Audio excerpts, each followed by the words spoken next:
Para mucha gente que nos escucha, pensemos en esta situación. Cada mañana es un auténtico suplicio salir de la cama. Un frío que cala los huesos en pleno mes de julio. Ujú.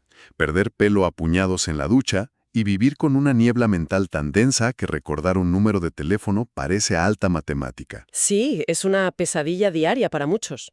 Totalmente. Y la gente va a la consulta, le sacan sangre y a los pocos días el médico mira los papeles y dice tranquilamente, felicidades, todos tus niveles están dentro de la normalidad, estás perfectamente sano. Es que esa es una de las experiencias más alienantes que puede vivir un paciente. Esa disonancia brutal entre un cuerpo que grita que algo va mal y un papel que insiste en que todo es correcto. Tiene que ser frustrante. Muchísimo. A ver, la medicina moderna es fantástica reparando huesos rotos, porque la fractura se ve en la radiografía. Pero cuando nos adentramos en la fatiga crónica y el metabolismo a nivel celular, el terreno se vuelve increíblemente turbio. Y precisamente ahí es donde nos sumergimos hoy. En este análisis a fondo vamos a intentar resolver este misterio médico, basándonos en nuestras fuentes. Exacto. Tenemos unas fuentes fascinantes de especialistas en metabolismo hoy. Así es, y la misión de hoy es alejarnos de explicaciones superficiales. Vamos a explorar un triángulo bioquímico que me voló la cabeza.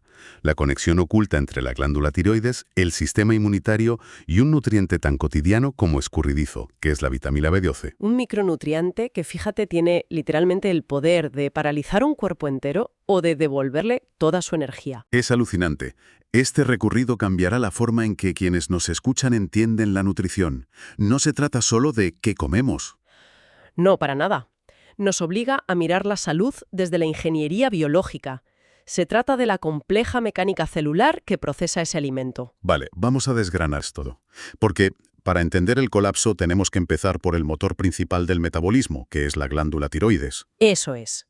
Cuando este motor falla, lo que llamamos hipotiroidismo, pues cada célula del cuerpo pierde su ritmo. Es como si todo fuera a cámara lenta, ¿verdad? Exactamente. El corazón late más despacio, el intestino se paraliza provocando un estreñimiento severo y el cuerpo entero entra en una especie de modo de hibernación forzada. Pero claro, el instinto más básico nos dice que si la tiroides no funciona bien, el problema tiene que estar físicamente en la propia glándula. Claro, es lo lógico. Es como si un coche no arranca y miramos el motor directamente. Pero las fuentes científicas apuntan en una dirección completamente contraintuitiva. Totalmente contraintuitiva. De hecho, pensar que la culpa es de la tiroides en sí es uno de los mayores errores de diagnóstico que vemos en los datos. En serio, uno de los mayores errores. Sí, sí. En muchos países, hasta el 90% de los casos de hipotiroidismo no son un fallo de fábrica de la glándula. Son en realidad un ataque desde el exterior. Madre mía, un 90%. Hablamos de una enfermedad autoinmune llamada tiroiditis de Hashimoto. O sea, no es que la glándula se rompa de forma natural, es que el propio sistema inmunitario del cuerpo la asedia y la destruye poco a poco. A ver, espera, porque hay algo que no me cuadra. El sistema inmunitario está diseñado para cazar bacterias y virus. Es nuestro escudo. Ajá, así es. ¿Cómo es posible que de repente se confunda a tal nivel que decida atacar al propio cuerpo? Pues es una pregunta clave. La respuesta está en un fenómeno que los biólogos llaman mimetismo molecular. Mimetismo molecular. Suena a espionaje. Un poco sí. A veces, debido a inflamación o problemas intestinales, ciertas partículas externas logran cruzar al torrente sanguíneo. Vale.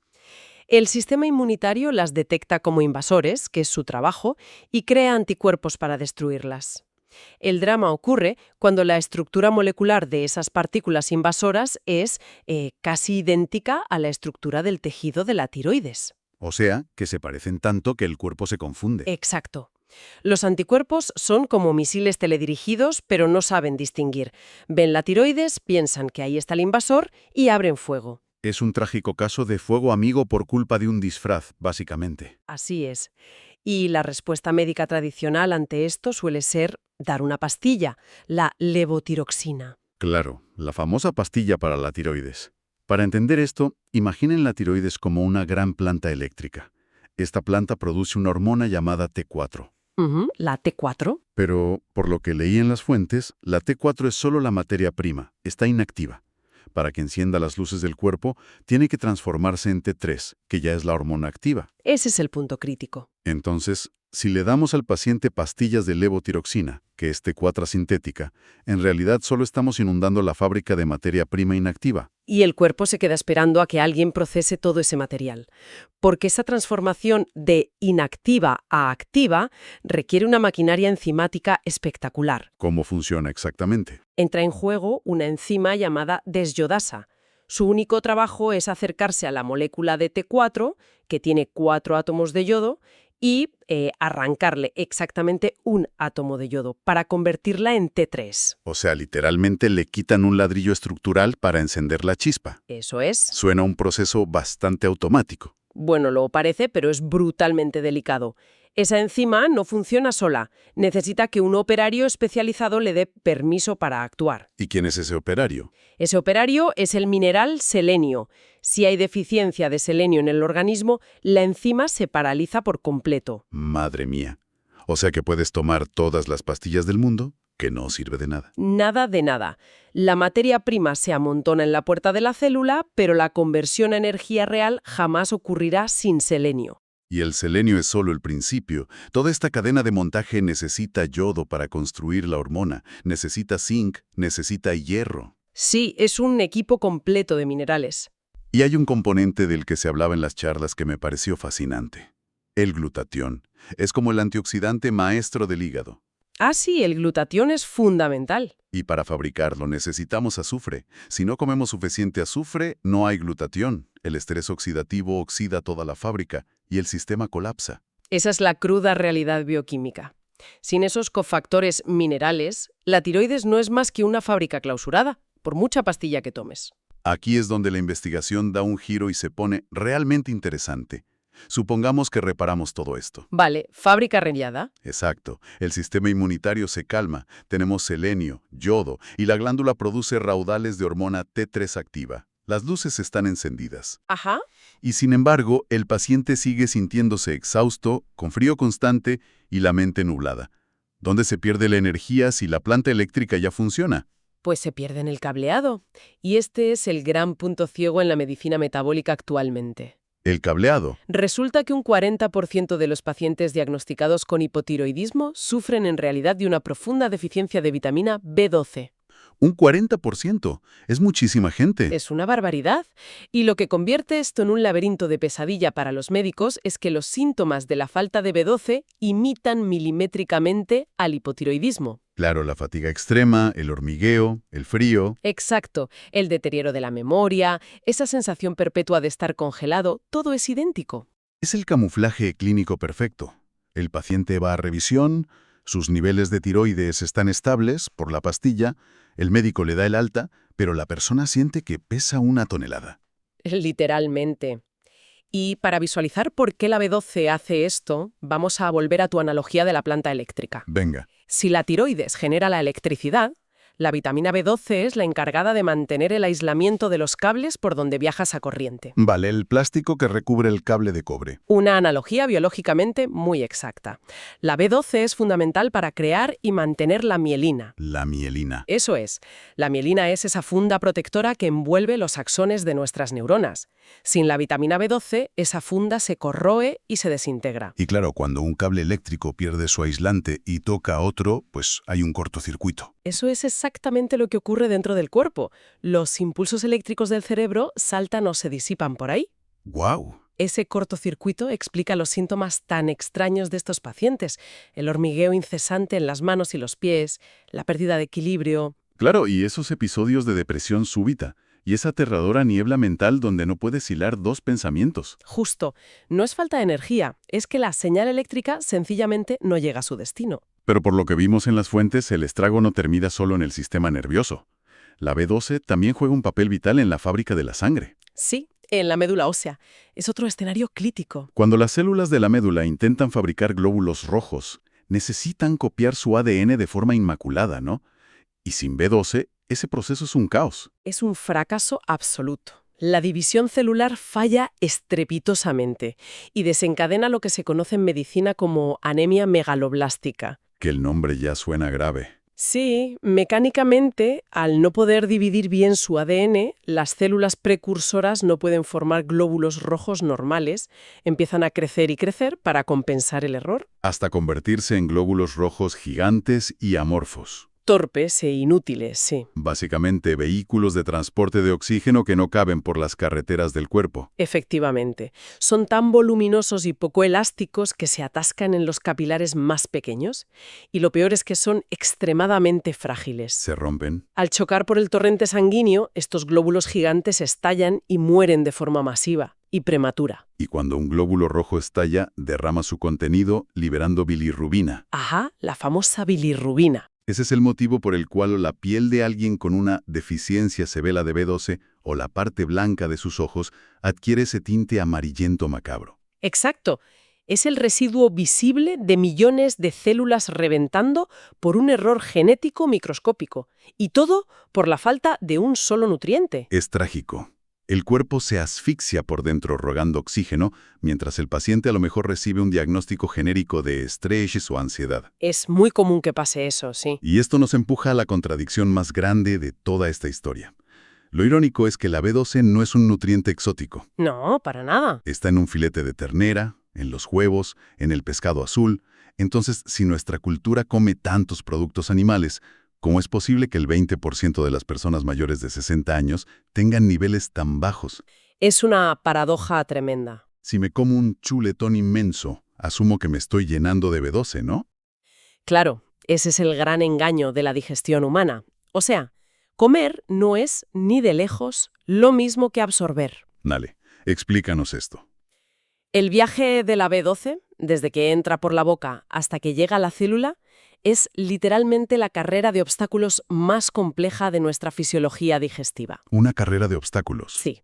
Cuando ese chuletón cae al estómago, la vitamina no está flotando libremente, está encadenada a la proteína animal con unos enlaces químicos de una dureza asombrosa. Llega encerrada en una caja fuerte. Una caja fuerte bioquímica, me gusta eso. Para romper esos enlaces, el estómago tiene que convertirse en una cuba de ácido clorhídrico puro. Ácido puro. Hablamos de un pH de 1,5.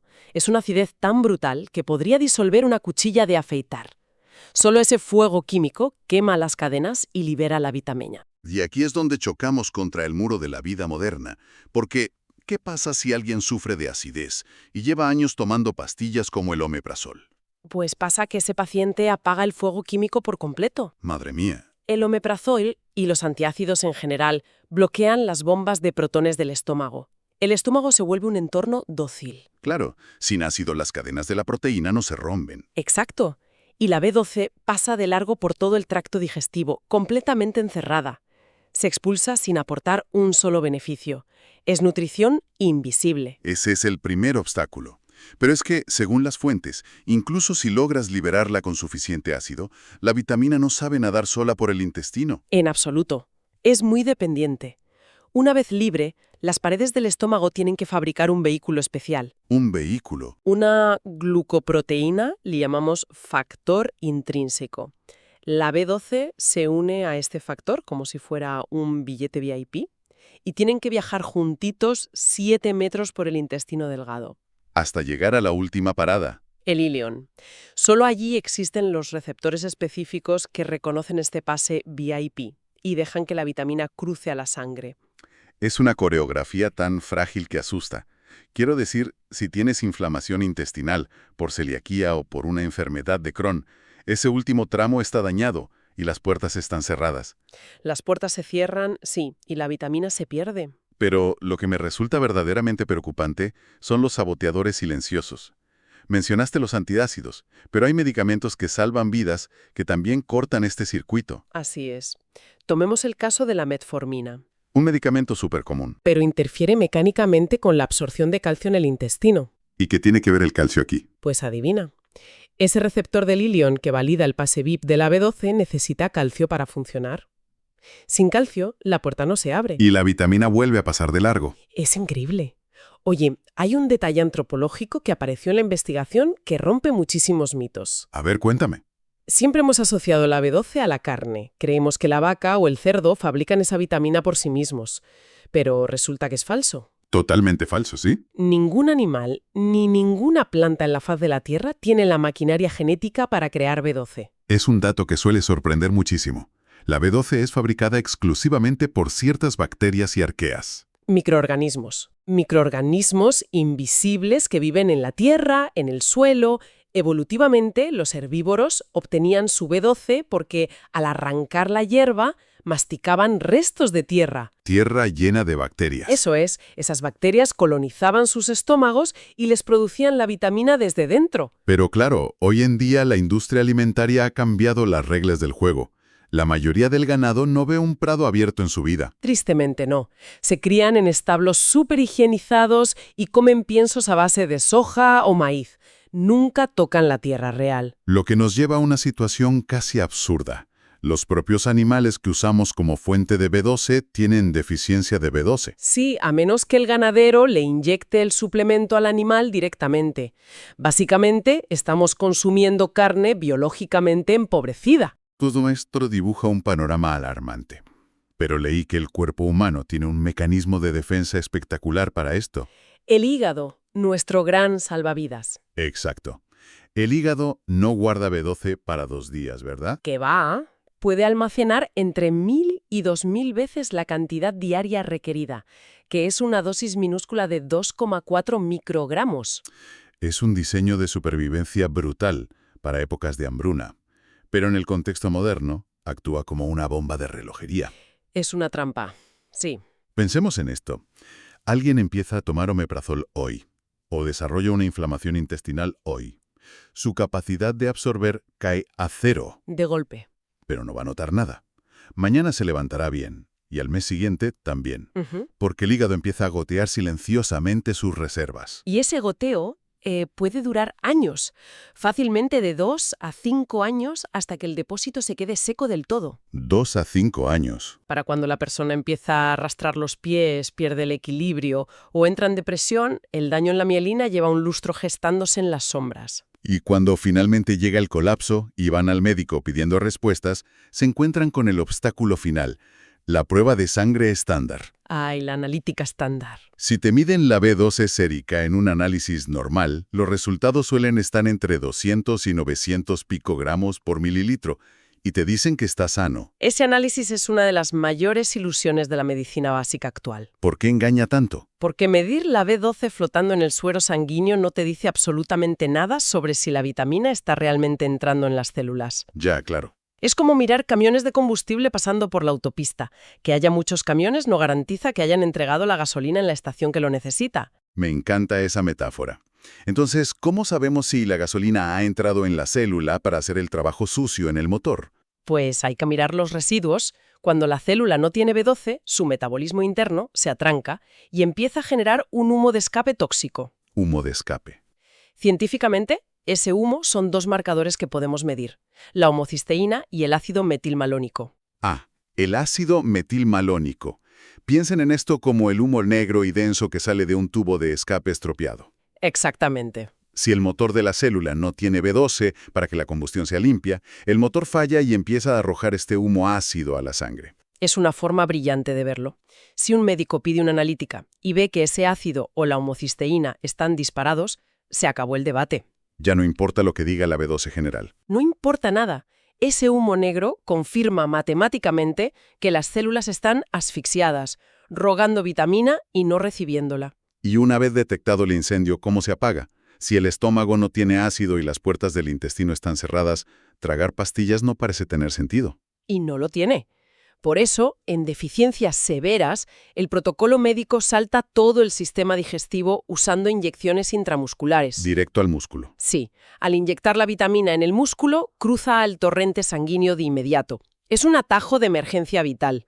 ¿Y para los casos más leves que sí usan suplementos orales? Hay que leer la letra pequeña. El mercado está inundado de cianocobalamina, que es una versión sintética muy barata, pero que al cuerpo le cuesta muchísimo transformar. ¿Cuál es la buena, entonces? La ciencia metabólica apunta a la metilcobalamina. Esa es la forma activa que la célula reconoce e incorpora sin apenas esfuerzo. Vale, pero ¿inyectar la vitamina es solo reparar el daño colateral? Claro, es un parche. Si queremos arreglar los cimientos, las fuentes nos empujan al ecosistema global del cuerpo, al sistema nervioso autónomo y al estrés crónico. Es el eslabón final de la cadena, sí, el director de orquesta. Se habla mucho del intestino agujereado, pero el cortisol, la hormona del estrés, está detrás de todo esto. Totalmente. Nuestro sistema nervioso tiene dos pedales. El acelerador es el sistema simpático, diseñado para huir de un león. Que hoy en día el león son las facturas, el trabajo, el jefe. Exacto. Cuando estamos estresados, el cuerpo se inunda de cortisol. Y el cortisol da una orden biológica muy clara. Estamos en peligro de muerte, apaga la digestión. Apaga la digestión. La sangre abandona el estómago y fluye hacia los músculos. La producción de ácido clorhídrico se detiene en seco. Y si apagas el ácido, no liberas la B12 de la comida. Imposible. El alimento se pudre en el intestino, genera inflamación, las paredes intestinales se aflojan y volvemos al principio. ¿Al mimetismo molecular? Eso es. El sistema inmunitario entra en pánico por la inflamación y acaba atacando a la pobre tiroides desencadenando un Hashimoto. Todo está brutalmente conectado. Para revertir esto hay que pisar el freno. El sistema parasimpático, el de descansar y digerir. ¿Y cómo activamos ese freno? No creo que baste con hacer unas respiraciones profundas. Ayuda, pero es un tema de química celular. Necesitamos minerales como el magnesio y el potasio, que obligan a las fibras nerviosas a relajar su tensión. Y necesitamos un sueño profundo. Y fíjense en la poesía de este sistema bioquímico. Para tener un sueño profundo, la glándula pineal fabrica melatonina. Ajá. Pero la chispa necesaria para que el cuerpo construya esa melatonina Ujú. es la vitamina B12. El círculo perfecto. Si falta B12, la calidad del sueño se destroza. El cortisol sube, el intestino se bloquea, no absorbes nutrientes y el motor tiroideo se apaga. Es un ecosistema de una precisión apabullante. Lo que nos enseña esto es que aislar un órgano, intentar curar la tiroides sin mirar el estómago o el estrés, es no entender la biología humana. Entonces, ¿qué significa todo esto en la práctica? Pues que la fatiga aplastante no siempre es una condena ineludible. Para nada. Puede que la tiroides no tenga selenio, o puede que el intestino haya bajado las persianas y dejado de absorber B12 por culpa del omeprazol que tomamos como si fuera un caramelo. La gran conclusión es que el cuerpo humano rara vez comete errores gratuitos. Claro. Cada síntoma es una baliza de socorro o un mensaje advirtiendo de un desequilibrio profundo en el ecosistema interior. Y eso debe servir como un llamado a la acción para quienes nos escuchan. Si se sienten agotados, no se conformen con un simple «todo está bien» en los análisis. Hay que escarbar más. Conviértanse en los detectives de su propia biología. Investiguen cómo están digiriendo, qué medicamentos toman y si viven en modo de guerra constante. Esto nos deja con una reflexión final ineludible. Hemos visto cómo la vida contemporánea empuja al límite nuestra fisiología. Es que vivimos al límite. Fármacos diseñados para la acidez o la glucosa, sumados a un estrés implacable, están literalmente cerrando las compuertas de la absorción intestinal, Cerrando el paso a los nutrientes. lo que plantea una idea aterradora. Es posible que la mayor tragedia de la era moderna sea haber creado una sociedad donde estamos incesantemente sobrealimentados, pero a nivel celular muriendo lentamente de hambre. ¡Wow! Es una pregunta profunda, incómoda y absolutamente vital para replantearnos qué significa nutrirnos hoy en día. Da mucho que pensar. A veces, la respuesta al agotamiento no está en dormir más, sino en desentrañar estas barreras químicas invisibles. Un placer haber compartido este análisis. Igualmente, ha sido fascinante. Hasta la próxima, Inversión Profunda.